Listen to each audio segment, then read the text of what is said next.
Bom dia, boa tarde, boa noite. Aqui é o professor Kai. A gente começa agora a tão esperada Primeira Guerra Mundial. Gente, por que que eu escrevi a Grande Guerra e não Primeira Guerra Mundial? A gente só passa a chamar a Primeira Guerra Mundial de Primeira depois que a gente passou a ter a Segunda.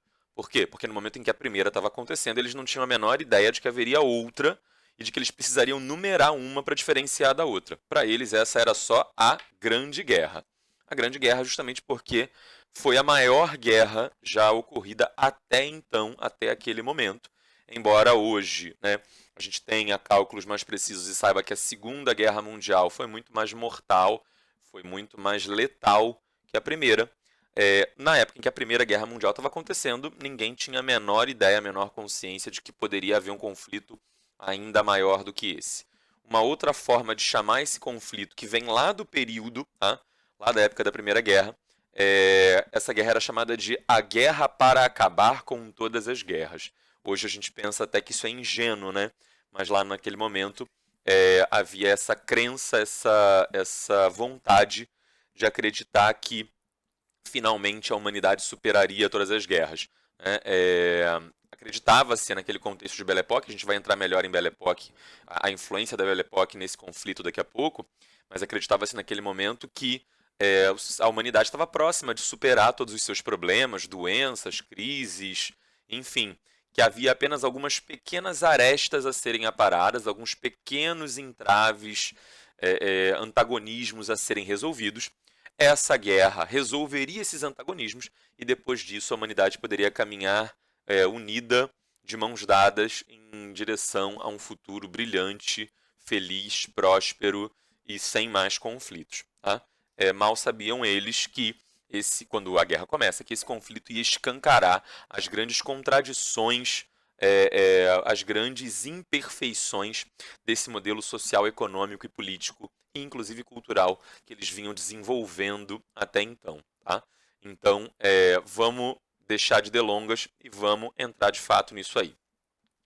Antecedentes são as coisas que estavam acontecendo antes e que vão de alguma maneira encaminhar a gente até a Primeira Guerra Mundial.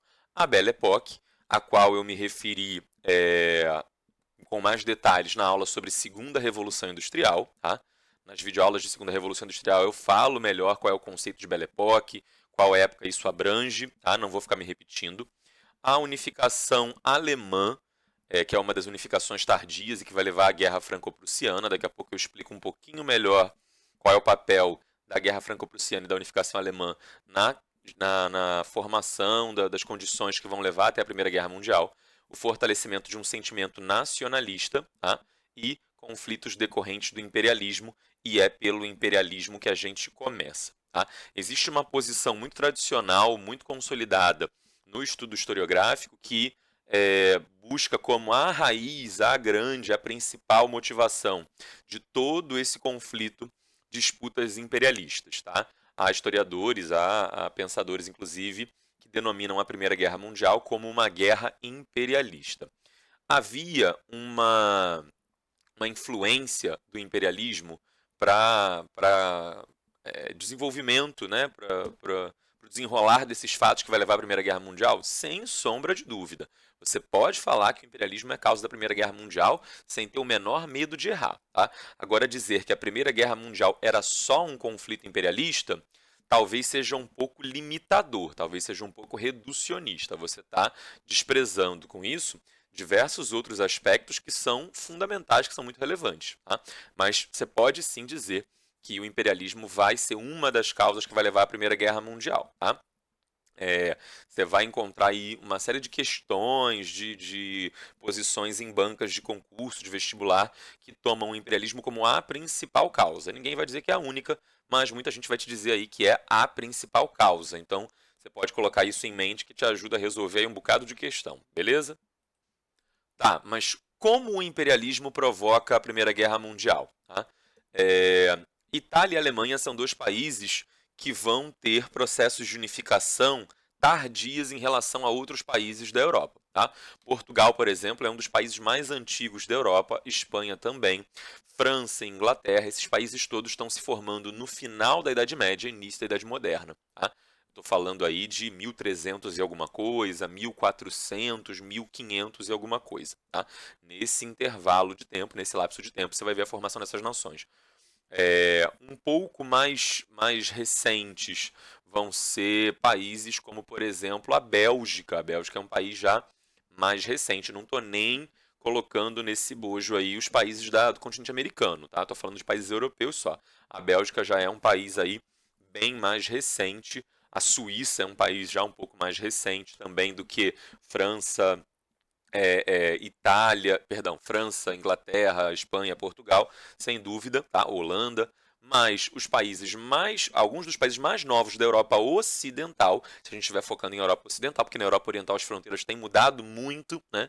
Países aparecem e desaparecem aí no último século e meio, até com alguma velocidade na Europa, mas se a gente olhar para as fronteiras da Europa Ocidental, elas em geral são bem estáveis. Os últimos países da Europa Ocidental a se formar vão ser Alemanha e Itália. Tá? Com isso, eu quero dizer para você o seguinte, que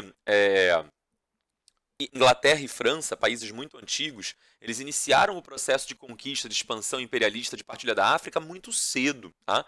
1850, 1860, eles já estão ali num ritmo de conquista de territórios africanos, enquanto Itália e Alemanha são países que vão se formar na década de 1870. Então, basicamente, quando Itália e Alemanha aparecem no cenário europeu e falam, agora eu cheguei, quero minha colônia, grande parte dos territórios coloniais já estava dividido. O filé mignon já tinha sido comido pela Inglaterra e pela França. Só sobrou carne de segunda, só sobrou territórios com não tantos recursos naturais, com não tantos recursos minerais, beleza? Então a gente vai ter aqui, se você olhar para esse mapa que está à sua esquerda, você vai ver aí uma grande parte dele está em azul, que representa territórios controlados pela França, ou em vermelho, territórios controlados pela Inglaterra, tá? Tem uma pequena falha nesse mapa, porque aqui ele coloca a Etiópia, tá? Como sendo um território controlado pela Inglaterra, e isso não aconteceu no contexto do imperialismo. Isso é um errinho aí do mapa. Eu não encontrei um mapa melhor, mais nítido, mais bonito que esse, mas enfim, estou ressaltando aqui e frisando, caso você seja detalhista e atento, né? Você já percebeu que tem esse pequeno erro, essa pequena falha da Etiópia. Mas tirando isso, você vê aqui, ó, esses territórios lilazezinhos, né? Aqui e aqui vão pertencer à Itália, os verdinhos vão pertencer à Alemanha. Tá? Então você tem 2 territórios para a Itália, 3 para a Alemanha, nem tão grandes assim. Se você for comparar com os demais, com as demais potências coloniais, você vai ver aí que Itália e Alemanha não estão bem representados. Para tentar contornar isso, tá? Itália e Alemanha vão trabalhar ativamente na Conferência de Berlim para tentar reorganizar essas fronteiras e buscar o seu quinhão, buscar a sua parte. Obviamente, Inglaterra e França seriam muito prejudicadas com uma nova distribuição de terras e vão fortemente se opor, não vão concordar com isso, e não tinha força, né, na Conferência de Berlim capaz de obrigar Inglaterra e França a cederem seus territórios. Então, com isso, Itália e Alemanha percebem que não há via diplomática, não há via pacífica para convencer, para demover Inglaterra e França a reorganizar a divisão da partilha da África. Então, Alemanha e Itália começam a se organizar e se preparar para o pior. Já que eu, Alemanha, já que eu, Itália, não consigo os territórios que quero por bem, conseguirei por mal, conseguirei pela força, pela brutalidade. A gente já começa a resolver questões a partir de agora, tá? Questão da Universidade Federal do Triângulo Mineiro, o FTM, em Minas Gerais. É uma questão um pouco antiga, tá? Mas é boa o suficiente para a gente trabalhar já esse conceito, essa influência do imperialismo, do neocolonialismo na Primeira Guerra Mundial. O neocolonialismo relaciona-se com a eclosão da Primeira Guerra porque, letra A disputa por colônias entre as potências europeias acirrou rivalidades já existentes. Tá? Por exemplo, a Conferência de Berlim, né, vai acontecer lá na década de 1880 e a rivalidade entre Inglaterra e França vai ficar clara, porque França cheia de territórios e Alemanha quase sem territórios, então a rivalidade entre Alemanha e França vai ficar muito nítida nesse momento, mas essa rivalidade ela já existia anteriormente, ela já existia desde a Guerra Franco-Prussiana em 1871. Então a gente vai ver aqui Que essa disputa por colônias, ela vai aumentar as rivalidades? Vai. Algumas dessas rivalidades já existiam, mas essas rivalidades elas vão ser acirradas, potencializadas. O que a primeira frase diz está correto. Tá? Ela não fala que essas rivalidades são novas, tá? Ela fala que essas rivalidades são potencializadas, e isso é verdadeiro. Tá? O imperialismo ele vai aí antagonizar mais essas potências que já tinham, algumas delas, motivos para estarem brigando. Por exemplo, a França era uma nação que controlava diversos territórios da Itália, e isso deixava a Itália um pouco insatisfeita. Tá? Então, isso também vai criar esse antagonismo aí. Letra B, a partilha afroasiática, a partilha da África e da Ásia, satisfez as potências surgidas com as unificações italiana e alemã. Ou seja, Itália e Alemanha ficaram satisfeitas com a divisão. Errado, é óbvio que não ficaram satisfeitos, tinham menos territórios, saíram atrás nessa corrida. Letra C, o imperialismo norte-americano foi eliminado no Pacífico, desenvolvendo o Japão. Errado isso, a gente comentou isso lá na aula de Era Meiji, no desenvolvimento japonês, no processo de industrialização japonês, tá? Lá dentro do contexto da Segunda Revolução Industrial e Imperialismo. O imperialismo americano no Pacífico ele não acaba, tá? Ele vai se fortalecer a partir da guerra contra a Espanha em 1898, e graças a essa guerra Cuba se torna independente e passa a pertencer à esfera de influência norte-americana. Porto Rico vai ser incorporado ao território americano diretamente, e as Filipinas, tá? Território espanhol que ficava lá na Ásia, passa a ser protetorado, né? Ficava na Ásia, ali na região do Sudeste Asiático, do Pacífico, passa a ser protetorado norte-americano. Então o imperialismo norte-americano, no século XIX, ele se amplia no Pacífico, ele não diminui. Até porque os Estados Unidos haviam acabado de chegar, de realizar a sua expansão territorial no continente americano, chegando até a costa do Pacífico, chegando ali até a Califórnia. Tá? Então, a partir do momento que os Estados Unidos chegam ali na Califórnia, chegam na costa oeste, eles começam a olhar para o Pacífico com olhos de cobiça, começam a buscar controlar, por exemplo, o arquipélago do Havaí, enfim. Então, dizer que esse imperialismo americano foi eliminado no Pacífico, isso está errado, ele só cresceu. Inclusive, esse imperialismo norte-americano no Pacífico, bem como o imperialismo japonês no Pacífico, vai ser a causa desses dois países entrarem em conflito direto no contexto da Segunda Guerra Mundial, mas isso é tema para outra aula. Letra D de dado, o desmembramento do Império Austro-Húngaro fez surgir novos países rivais entre si. Olha, aqui a gente está falando de eclosão da Primeira Guerra Mundial. Eclosão significa o início. Eclodir, por exemplo, quando o pintinho eclode do ovo, ele bota a cabeça para fora ali, ele está aparecendo, ele está começando, ele está surgindo. Eclodir aqui significa surgir, começar, iniciar. Tá? Desmembramento do Império Austro-Húngaro, você nem sabe ainda o que é Império Austro-Húngaro, mas o desmembramento do Império Austro-Húngaro, ele é uma consequência. Ele é uma consequência da Primeira Guerra Mundial e não uma causa, não algo que está no começo, na origem, tá? Está no final e não no começo. Então está errado falar em desmembramento do Império Austro-Húngaro quando a gente falar em eclosão e início da Primeira Guerra. Letra D de dados está errada. Letra E de escola, a busca por matérias-primas e especiarias consolidou o capitalismo industrial e não comercial. O capitalismo comercial europeu é aquele lá da época da expansão marítima, do Vasco da Gama, Pedro Álvares Cabral, Cristóvão Colombo, Fernão de Magalhães, Américo Vespúcio. Este é o capitalismo comercial. Nos séculos 18 e 19, a gente passa a ter aí o predomínio do capitalismo industrial europeu. Está errada a letra E também. Então, a única que está completamente correta é a letra A, e, de fato, é este o nosso gabarito. Vamos para os próximos fatores que vão levar ao desencadeamento da Primeira Guerra Mundial. Os nacionalismos. Tá? Nacionalismo francês, alemão e russo são os principais, mas não são os únicos. Tá? Falarei desses três aqui. A título de exemplificação dos demais, são os que são mais cobrados, mas certamente havia nacionalismo na Inglaterra, havia nacionalismo na região balcânica, havia nacionalismo numa série de outros locais. Tá? O nacionalismo francês ele vai receber um nome engraçado, um apelido, né, um nome bem específico, é o revanchismo ou revanchismo francês. Você pode falar só de revanchismo ou revanchismo francês. Você pode colocar aí o gentílico para caracterizar este revanchismo. Revanchismo vem de revanche, revanche significa vingança. A França queria vingança de quem e por que a França queria vingança contra a Alemanha. A Alemanha, durante o seu processo de unificação, vai fazer uma guerra contra a França. Tá? Antes da Alemanha propriamente surgir, A Alemanha, antes de surgir, chamava-se ainda Prússia. Tá? A Prússia faz uma guerra contra a França, chamada de Guerra Franco-Prussiana, porque era desejo da Prússia obter controle das regiões da Alsácia ou Alsácia-Lorena. Tá? O que tinha na Alsácia-Lorena? População de origem alemã. Isso era um motivo já forte o suficiente para a Alemanha querer colocar as mãos nessa região, mas era também uma região industrializada, era uma região com recursos minerais interessantes. Então, a Alemanha ela deseja controlar a região da Alsácia-Lorena e com isso faz a Guerra Franco-Prussiana, derrota os franceses, se apropria desses territórios. A França quer revanche, a França quer vingança, a desforra em relação à derrota, mas também o desejo, a vontade, o plano de reobter o controle da Alsácia-Lorena. Tá? Já o nacionalismo alemão vai ser chamado de pangermanismo.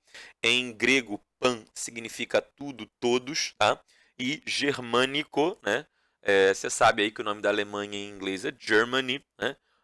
A Alemanha era chamada pelos antigos romanos de Germânia. Então você pode usar esse gentílico aí, germano, germânico, para se referir aos alemães tranquilamente. Pan-germanismo, todos os germânicos, todos os alemães. O objetivo aqui era unir todas as populações que eram consideradas povo germânico, povo alemão, sob controle da Alemanha. Havia pessoas que eram consideradas de povo alemão, de língua alemã, de cultura alemã, que estavam em territórios dominados pela França, territórios dominados pela Áustria, territórios dominados pela a própria Áustria, era uma nação considerada germânica, territórios dominados pela Rússia. Tá? Então, o objetivo desse pan-germanismo aí era colocar a mão em todos esses territórios para que todo mundo que fosse do povo germânico e compartilhasse o Volksgeist germânico pudesse estar sob controle direto da Alemanha. Esse é o pan-germanismo. O mesmo acontecia no caso da Rússia, mas aí o povo do qual o grupo étnico ao qual a Rússia pertence não é o grupo germânico, é o grupo eslavo. E aí os russos tinham a missão aí, o objetivo, o desejo de unificar todos os povos eslavos sob seu comando, o comando da mãe Rússia. Tá? Esse desejo russo de unir os povos eslavos vai ser chamado de pan-eslavismo, pan todos eslavismo, todos os eslavos. Tá? Dentre os povos considerados eslavos, a gente tem, por exemplo, os sérvios. Tá? Os sérvios eram um povo que vivia na região dos Balcãs. Já já vai aparecer um mapa aqui pra gente e a gente vai poder desenhar, marcar no mapa o que eram os Balcãs e quem eram esses sérvios e por que eles eram um povo eslavo, enfim, quais são as implicações disso tudo. Mas basicamente esses três nacionalismos aqui, que não são os únicos, né? Havia outros nacionalismos nesse momento. A Itália estava passando por um movimento nacionalista, enfim. Só para exemplificar, esses três aqui são os que têm nome próprio, né? Você não tem um nome para o nacionalismo inglês e para os demais. Esses têm nome próprio, né? E são muito cobrados em prova. Então é bom guardar essas três expressões aí: revanchismo, pan-germanismo e pan-eslavismo. Isso tudo vai levar a gente à chamada paz armada. Tá? Vamos entender. Alemanha e Itália se unificam tardiamente, começam a buscar territórios coloniais, mas não conseguem ser tão privilegiados quanto Inglaterra e França. Tentam encontrar uma solução pacífica, mas essa solução pacífica se frustra. Percebem então que a única solução para as arestas diplomáticas, os conflitos, as tensões diplomáticas, era a violência, né? Era a saída militar, era a saída bélica. Então, esses países começam a investir pesadamente na indústria bélica, começam a fabricar armas.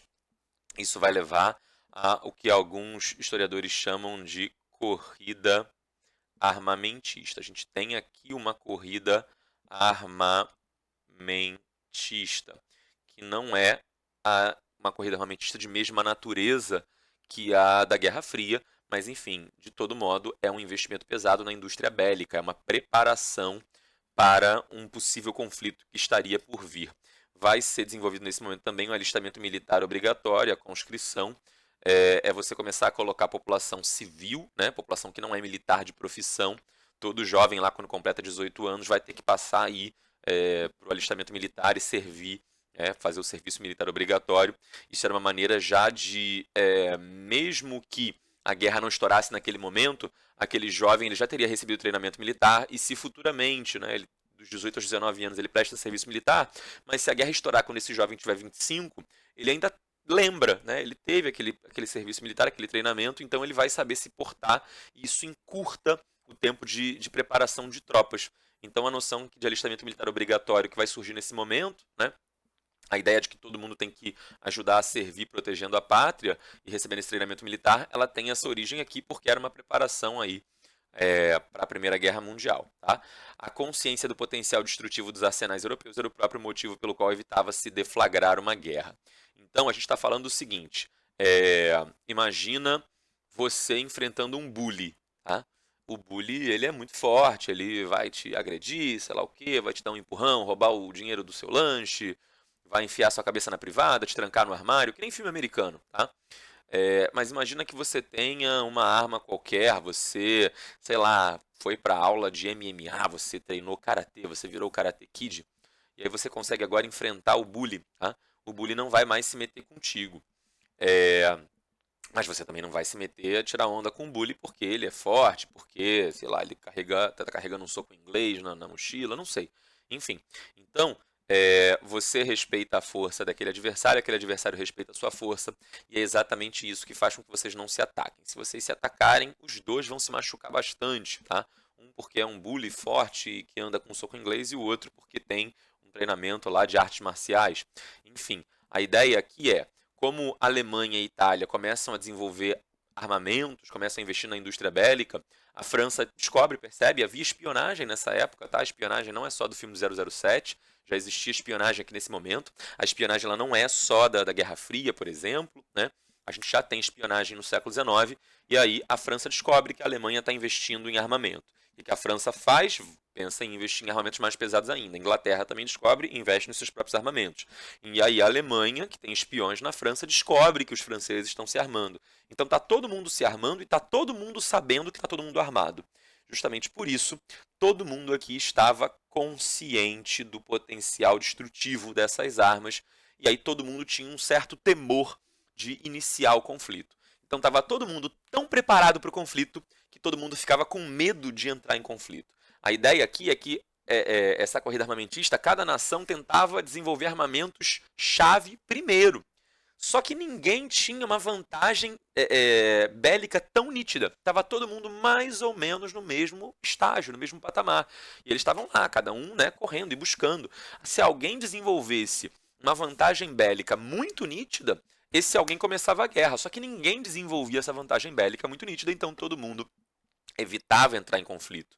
E aí é justamente um momento em que a Europa está em paz, mas está em paz porque tem muitas armas. Tá? É meio paradoxal, você pensa tem muita arma, então vai ter guerra, só que era justamente o oposto durante um certo tempo. Eles estão ali se organizando e se preparando, mas ninguém tem a coragem de dar o primeiro passo. Isso vai acontecer ali nas décadas de 1880, 1890, 1900. Esse é o período chamado de paz armada. Só que essa situação não vai durar para sempre. Cada nação que está ali se armando, cada nação que está se preparando para um conflito, né, entende que o outro lado também está se preparando. Tá? E aí os países começam a buscar a formação de alianças. Inicia-se uma política de alianças, guiada mais ou menos pelo seguinte princípio, pela seguinte frase, pelo seguinte pensamento. Tá? O inimigo do meu inimigo é meu amigo. Então, o que as nações europeias começam a pensar é o seguinte: deixa eu encontrar alguém que odeia quem eu odeio. Tá? Eu odeio A. E essa pessoa do meu lado também odeia A. Eu vou fazer uma amizade com ela. Então, esses países europeus eles começam a se juntar mais pelo que eles odeiam, pelo que eles se opõem, do que por aquilo que eles gostam ou concordam. Tá? É por isso, por exemplo, que a Alemanha vai se juntar com a Itália. Né? A Alemanha não gostava da Inglaterra e da França, porque a Alemanha não tinha colônias, Inglaterra e França tinham colônias. Itália também não gostava da Inglaterra e da França, pelo mesmo motivo. Então, a Alemanha e a Itália se juntam. Tá? Do mesmo modo, Inglaterra e França olham uma para outra e falam o seguinte: a gente se odiou por muito tempo, né? É verdade, a gente se odiou por muito tempo. Inglaterra e França disputaram lá na Guerra dos 100 Anos, né? Lá na época da Joana d'Arc, que você deve ter visto quando falou sobre finalzinho da Idade Média. Inglaterra e França disputaram, por exemplo, durante toda a Idade Moderna, brigaram na Guerra dos 7 Anos. A França ajudou a independência dos Estados Unidos contra a Inglaterra, brigaram na época do Napoleão. Essas brigas vão ser muito constantes, mas nesse momento, Inglaterra e França deixam as antigas rivalidades de lado, por quê? Porque tem um novo adversário no pedaço, tem um novo bully no pedaço, que é a Alemanha. Então a França tinha motivos para odiar a Alemanha, derrota na Guerra Franco-Prussiana, e a Inglaterra também tinha, porque a Alemanha caminhava para se tornar a maior potência industrial europeia. A Inglaterra, que até então se sentia isolada no topo do pódio, falando: ah, eu sou demais, eu já fiz a primeira Revolução Industrial, estou na segunda Revolução Industrial, estou mais industrializada que qualquer um. De repente a Alemanha vem lá de trás, correndo, correndo, correndo tão aceleradamente que tinha chances reais e concretas de passar a Inglaterra como potência europeia. Então a Inglaterra também não gosta da Alemanha. Isso faz com que França e Inglaterra superem suas antigas rivalidades e formem uma aliança. Tá? A Inglaterra, até então, ela adotava uma política que ficou conhecida com o nome de esplêndido isolamento. Tá? Esplêndido, porque tudo na Inglaterra é esplêndido, eles são muito chiques, eles são muito refinados, eles são esplêndidos. Isolamento, porque eles tinham um certo isolamento em relação às disputas políticas do restante do continente europeu.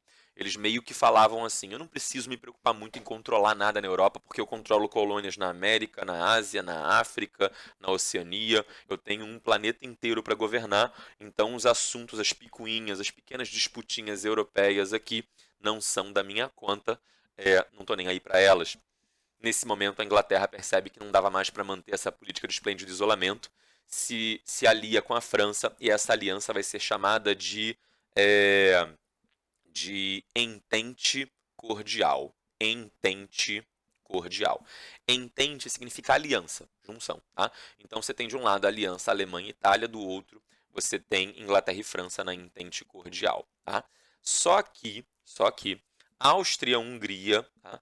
E aí Áustria-Hungria é um país que vai se formar no final do século XIX, o Império Austríaco, o tradicional Império Austríaco, vai se juntar com a Hungria e com alguns outros territórios. Eles adotavam uma monarquia, mas que de alguma maneira tinha uma certa similaridade quase com o modelo federalista. Tá? É um mesmo rei ali, mas enfim, as várias regiões dentro do Império Austríaco tinham uma relativa autonomia.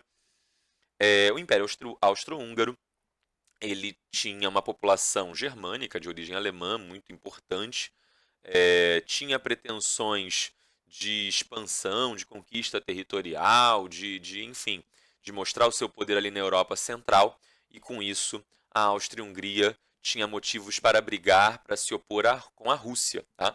A Rússia, a Rússia era um país aqui que nesse momento estava disputando mais ou menos os mesmos territórios que a Áustria-Hungria, a região ali da Europa Central, dos Balcãs.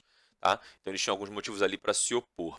Sem contar que a Rússia, ela tinha uma fronteira enorme. A Rússia havia dominado grande parte do que hoje a gente chama de Polônia, do que a gente considera hoje ser a Polônia, estava sob controle russo. Os russos, eles tinham uma fronteira direta, imediata com a Alemanha. Então, a França, ela começa a tentar buscar uma aliança com a Rússia para colocar a Alemanha numa posição muito ruim. Porque de um lado da Alemanha está a França, uma fronteira, né, a fronteira ocidental é a França, a fronteira oriental da Alemanha era a Rússia. Esses dois países estavam encostados, não tinha a Polônia para separar no meio do caminho.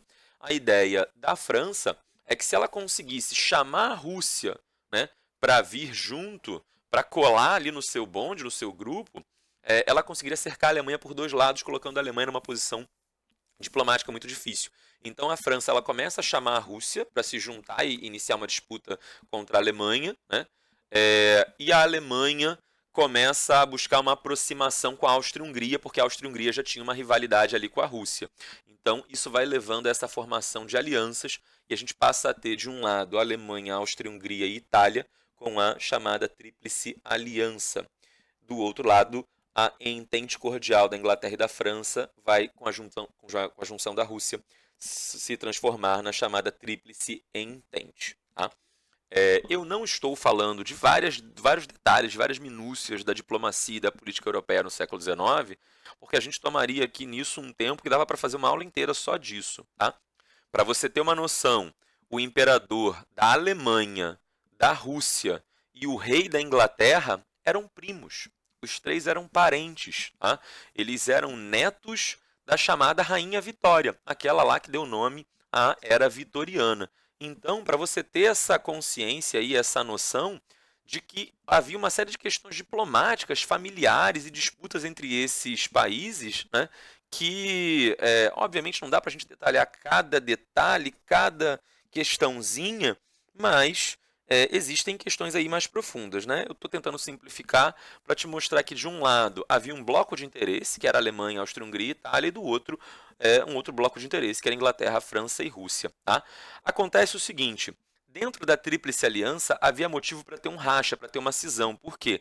A Áustria e a Hungria controlava territórios que eram habitados por população italiana. Então, os próprios italianos tinham lá os seus motivos, certos motivos, para não gostar dos austríacos. Tá? Quando a guerra de fato começar, e a gente vai daqui a pouquinho falar do começo efetivo da guerra, a Itália vai falar assim, ó, quer saber? Me inclua fora dessa, tô fora desse conflito aí. A Itália abandona a Tríplice Aliança e no seu lugar é chamado o Império Turco-Otomano, que também tinha rivalidade contra a Rússia. Tá? O Império Turco-Otomano e Rússia tinham disputado aí algumas guerras anteriormente em lados opostos. Então, o Império Turco-Otomano tinha lá os seus motivos para também não gostar da Rússia. Então, de novo, o inimigo do meu inimigo é meu amigo. Tá? E a Tríplice Entente vai manter mais ou menos essa formação até 1917, quando aconteceu uma revolução de caráter socialista na Rússia e a Rússia abandonar a Tríplice Entente, mas isso é motivo, isso é conteúdo para a gente falar lá para frente. Beleza? Então, vemos aqui os mapas, né? Nesse mapa, você já percebe a Tríplice Aliança sem a Itália e com o Império Otomano. A Tríplice Aliança também era chamada de potências centrais, tá? Enquanto que a Tríplice Entente, também chamada de Entente Cordial, tá? Então, esses dois blocos aqui vão se opor, se antagonizar. As potências centrais, por um motivo óbvio, são chamadas de potências centrais, porque tem entente cordial, né, tríplice entente de um lado e tríplice entente do outro. E no meio você percebe aqui as chamadas potências centrais, por isso potências centrais. Tá? Vários países vão se manter neutros nesse conflito num primeiro momento. A Itália vai se manter neutra num primeiro momento, mas depois, lá para 1915, tá? A guerra começa em 14, lá para em junho de 1914, em 15, a Itália entra nesse conflito, e aí eu explico como e porquê mais para frente. Tá? A propósito, tá? Qual era o motivo de disputa entre Áustria-Hungria e Rússia? O controle dessa região que eu estou rabiscando aqui. Ó. Ambos queriam controlar essa região. Os austríacos, né, para estender o seu poder, para aumentar a sua área de influência, e os russos, porque essa região que eu rabisquei de vermelho era uma região habitada por eslavos. Tá? Aqui estava um país chamado Sérvia, tá? Era o reino da Sérvia, e o reino da Sérvia era por população de maioria eslava, e os russos eram eslavos também. Então, seguindo lá o pan-eslavismo russo, os russos achavam que tinham direito de controlar esse território. Mas também havia uma questão para os russos que era acesso direto aqui, ó, ao mar Mediterrâneo. Tá? Os russos queriam controlar algum território que tivesse litoral no Mediterrâneo, porque o único litoral que os russos tinham, deixa eu apagar esse tanto de bagunça que eu estou fazendo, o único litoral que os russos tinham aqui no sul era no Mar Negro. Tá? E o Mar Negro, ele só se ligava ao restante do Mar Mediterrâneo passando por uma área controlada pelos turcos.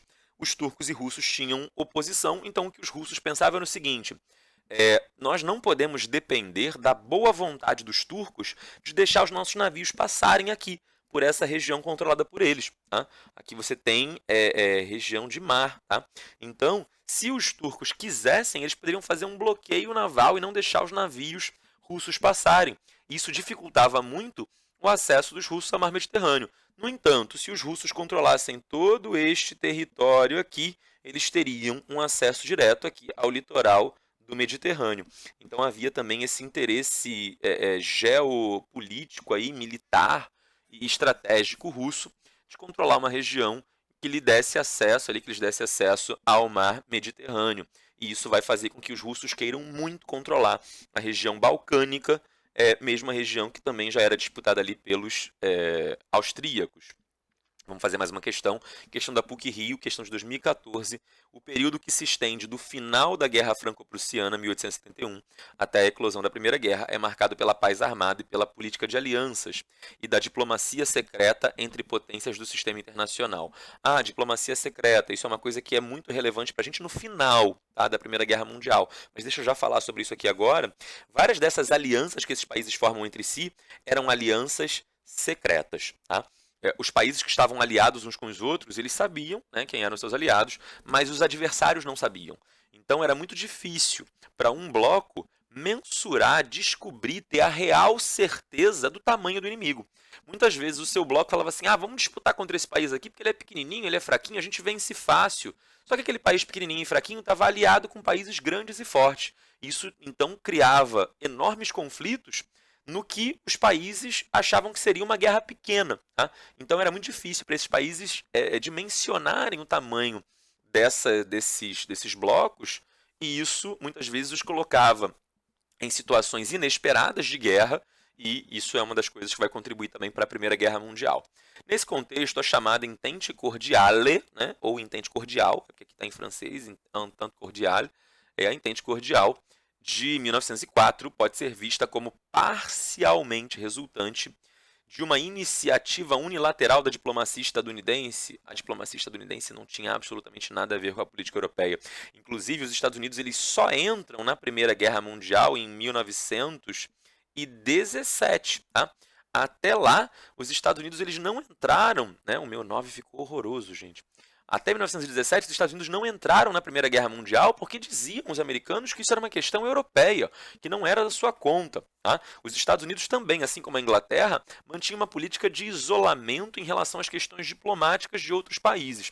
A grande área, o grande foco dos Estados Unidos era a América, a doutrina Monroe, a América para os americanos, mas as questões europeias e africanas não eram muito da sua conta. Os americanos começam a ter um certo interesse na Ásia porque queriam dominar o Pacífico. Tá? Então, as grandes áreas ali de controle da diplomacia estadunidense vão ser o continente americano como um todo, América Latina e algumas regiões do Sudeste Asiático. Tá? Mas a Europa certamente não. A Entente Cordial é resultado de uma mudança na política externa britânica que passara a identificar na Alemanha o maior competidor do país. É verdade, a Alemanha estava se tornando aqui o maior competidor contra a Inglaterra. Então a Inglaterra se preocupa muito, mais até do que se preocupava antes com a França. Isso aqui, a princípio, está verdadeiro. Vamos ver se tem alguma outra alternativa melhor. A Entente Cordial é resultado da continuidade da orientação isolacionista da política internacional francesa. A França continuava se isolando e isso levou a uma Entente Cordial? Ao contrário. Tá? A política isolacionista significa não se aliar. Tá? Se você se alia, isso não é isolacionismo. Isolacionismo vem de isolado e não de aliado. Letra D, do relativo enfraquecimento da presença militar do Império Alemão na África, na Ásia e na região balcânica, o que promovia a aproximação anglo-francesa. Gente, olha só. A presença militar alemã na África e na Ásia era fraca? Era. É essa fraqueza que vai fazer com que os inimigos da Alemanha se unam? Não. O que motivou a união de inimigos da Alemanha não era achar que a Alemanha era fraca. Tá? Porque, embora a presença militar alemã fosse fraca na África e na Ásia, os alemães eram muito fortes na Europa. Tá? Então, o que motiva a Entente Cordial, o que motiva a aliança de França e Inglaterra, não é a fraqueza alemã num determinado território, mas sim a força alemã em outra. Está errado isso aqui também. Tá? Letra E. Do abandono da política pan-eslavista da Rússia, ao contrário, a política pan-eslavista está a todo vapor nesse momento, então A, C, D e E estão erradas e só sobra mesmo a letra B, que é a resposta correta. Tá? Olha que bela imagem. Um copo. Tá até me dando sede agora, eu falo muito e aí eu tenho que beber muita água. O que você percebe desse copo? Ele está cheio, né? Você percebe, inclusive, que o nível da água está acima da borda do copo. Isso aí é um fenômeno físico muito interessante chamado tensão superficial. Né? Existe ali na borda da água, na superfície externa da água, uma tensão, a tensão da superfície da água.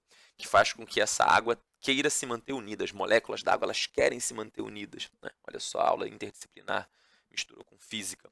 A questão aqui é o seguinte: e se eu jogar mais uma gota d'água nesse copo? Tá? Por mais que a tensão superficial da água queira manter essa água unida ali no copo, vai chegar uma hora que eu vou jogar uma gota d'água, outra e outra e outra e outra. A tensão superficial ela não dá conta de resistir e se rompe, e uma gota vai escorrer. Tá? Imagina um copo vazio. Uma gota só, jogada num copo vazio, faz esse copo transbordar? É claro que não. Mas e um copo que já está no limite? Um copo que já está no limite, ele pode transbordar por causa de uma gota. Tá?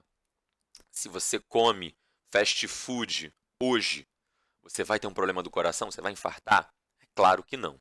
Mas se você come fast food todos os dias da sua vida por 50 anos, um dia você vai infartar? Provavelmente. Tá? Foi aquele último hambúrguer que te fez infartar? Não, foi a soma de todos. É isso que eu quero que você entenda. Tá? Muita gente dá uma desproporcional importância para um evento diplomático. Esse evento diplomático foi a causa da guerra. Não, ele não foi a causa. Ele foi o estopim. Tá? Ou a gente pode chamá-lo também de causa imediata.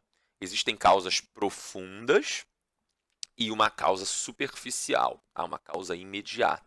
Uma causa que está ali naquele exato minuto e que vai ser muito mais uma justificativa. Tá? Pensa comigo, pensa comigo. Você não estudou para a prova. Você vai ter que fazer uma prova de história, você não estudou para essa prova. Aí quando você chega lá no dia da prova, você não estudou nada, você não sabe nada, você está muito nervoso ou nervosa. Aí você fica com dor de barriga. Aí você pede pro professor, professor, posso ir ao banheiro? Estou precisando muito. O professor deixa. Tá? Das 2 horas de prova, você passa 1h50 no banheiro. Tá? De tanto nervosismo que você tá. Quando você volta, só sobram 10 minutos. Aí você marca qualquer coisa lá na prova, entrega e tira 0. Quando você chegar para sua mãe e para seu pai e falar assim, pai, mãe, tirei nota baixa na prova de história. E seu pai e sua mãe vão perguntar, mas por que, meu filho? Por que, minha filha? Ah, é porque eu estava com uma dor de barriga. A dor de barriga foi a causa de eu tirar nota baixa. Isso é uma causa imediata. Tá? Porque, na verdade, essa dor de barriga sequer teria acontecido se você tivesse estudado. Se você tivesse estudado, você estaria seguro. Você só estava com aquela dor de barriga pela insegurança. Então, existe alguma causa anterior? Existe. Tá? Essa causa anterior, ela vai inclusive motivar essa causa superficial. Tá? Do que eu estou falando? Está tudo muito obscuro, né? Mas vamos lá. Qual foi o estopim da guerra? O herdeiro, o príncipe, que seria o futuro imperador do trono austro-húngaro, ele foi fazer uma visita em carro aberto, como você está vendo, tá? Por essa ilustração. Essa ilustração é uma ilustração da época que circula nos jornais. Não tem foto do momento exato em que o fato aconteceu, mas tem essa ilustração aqui, em que o príncipe herdeiro do trono austro-húngaro, tá? Seria o futuro imperador austro-húngaro, um cara chamado Francisco Ferdinando, ou em alemão Franz Ferdinand. Ele estava com a sua esposa, tá? Os dois aqui, o Franz Ferdinand e a sua esposa, eles estavam numa visita a uma cidade que ficava lá nos Balcãs, a cidade de Sarajevo. Essa região era uma região dominada pelos austríacos, mas habitada por sérvios. Tá? Então vai surgir nesse momento aqui, no contexto dos Balcãs, um grupo anarquista, tá? Com tendências terroristas, um grupo anarquista que achava que a forma de fazer a sua teoria política vigorar não era greve, não era jornais anarquistas, era por meio do tiro. Tá? Esse grupo vai promover um atentado contra o Francisco Ferdinando. Tá? O cara que vai disparar a arma, esse aqui, é esse rapaz aqui, bonito e elegante, chamado Gavrilo Princip. Ele foi preso imediatamente após o atentado. Ele sabia que seria preso, mas na sua visão, ele estava fazendo um bem para a população sérvia, para a população de origem eslava ali, matando o dominador estrangeiro. Tá? O governo austríaco, diante da morte do seu herdeiro, pressiona a região dos Balcãs ali, aperta os sérvios, ameaça invadir a Sérvia, tá? E os sérvios chamam os russos para ajudar. Os sérvios falam, eu sou eslavo, os russos são eslavos, Rússia, vem me ajudar. Tá? Então, o que era a princípio um tirozinho, de um indivíduo contra outro indivíduo vai se tornar a maior guerra de todos os tempos até então. Até então. Tá? E aí muita gente fala, a Primeira Guerra Mundial é causada, né, foi causada pelo assassinato do Francisco Ferdinando, pelo atentado cometido pelo Gavrilo Principe. Isso aqui é só a gota d'água. Isso aqui é só o último hambúrguer antes do infarto. Tá? Mas, se não houvesse uma política de alianças, países muito armados, com diplomacia secreta, disputando inúmeros territórios coloniais, certamente isso aqui teria sido um episódio menor. Teria sido uma briguinha ali, um caso de polícia. Não seria um caso de guerra, seria um caso de polícia. Mas como havia uma série de pré-condições já formadas antes, isso aqui acaba virando o estopim da guerra. Então isso aqui é a causa imediata ou superficial e, no entanto, existem causas muito mais profundas, o imperialismo, as alianças, o nacionalismo, a corrida armamentista, né? Tudo isso é muito mais profundo. Tá? A palavra estopim ela pode ser substituída pelo pavio. Tá? É o pavio da bomba. Imagina, você tem uma banana dinamite com um pavio. Tá? Se você não acender o pavio, a bomba não explode. A dinamite não explode.